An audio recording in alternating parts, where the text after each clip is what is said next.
नमस्कार साथियों, मैं अभिषेक अग्रणी मौजूद हूं ओबरा सेक्टर 10 के उस मुख्य मार्ग पर जहां सड़कें कम और गड्ढे ज़्यादा हैं, जहां नालियां रोड पे बहती हैं और यह ओबरा गांव का मुख्य संपर्क मार्ग भी है। इसी सड़क से रोजाना ग्रामीण, स्कूली बच्चे, कामकाजी लोग, बुजुर्ग गुजरते हैं। इस सड़क की हालात ऐसी है कि चलना मुश्किल है। गाड़ियां और दो पहियों की हालात तो आप समझ ही सकते हैं। जगह जगह गड्ढे, बरसात में तालाब की स्थिति, नाली का पानी सड़क पे बहना त्योहारों और धार्मिक परंपराओं पे अशुद्धि, असहजता का कारण बनता जा रहा है। यह सब वर्षों से चली आ रही परंपरा बन चुकी है। छोटी मोटी घटनाएं तो इस मार्ग पर दैनिक खबरें बन चुकी हैं, लेकिन अब जनमानस के बीच में संबंधित समस्याओं का निस्तारण होने जा रहा है। जनमानस की इन तकलीफों को देखते हुए सरकार ने इस मार्ग पर ध्यान दिया। माननीय मुख्यमंत्री भगवान बिरसा मुंडा जी की 150वीं जयंती के अवसर पर जनपद सोनभद्र में जब आए थे तो इस मुख्य मार्ग को देखते हुए विशेष मरम्मत और पुलिया निर्माण के लिए धनराशि स्वीकृत हुई है।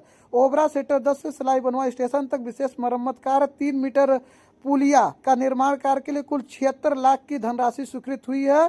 यह कार्य करने की जो जिम्मेदारी दी है पीडब्ल्यूडी विभाग को दी गई है और इस मामले में अब जनमानस की भागीदारी अति अनिवार्य बन रही है, क्योंकि जो निर्माण कार्य है वो पीडब्ल्यूडी विभाग के कंधों पे है। जिस विभाग की गुणवत्ता के कार्य के बारे में बोलें तो क्या ही बोलें, यह ना ही बोले तो ही ठीक उचित है, क्योंकि विकास कार्यों में जिस प्रकार से अनियमितताएं, भ्रष्टाचार और व्यापक पैमाने पर लूट की जो खबरों से लेकर धरातल पे वास्तविकता दृश्य बनी आ रही है, उसमें जनमानस की भागीदारी अति अनिवार्य है। क्योंकि संबंधित विभाग संबंधित ठेकेदारों से जो एक मोटी धनराशि कमीशन के रूप में ले लेती है, जिसके बाद गुणवत्ता युक्त कार्य ना होना, जिससे जो विकास कार्य जो 10 वर्ष 15 वर्ष चल सकता है वो चंद महीनों में ही ध्वस्त हो जाता है। आम जनमानस संबंधित विकास कार्य में जो मानक के अनुरूप कार्य होना है उस संदर्भ में अपनी भागीदारी को तय करें।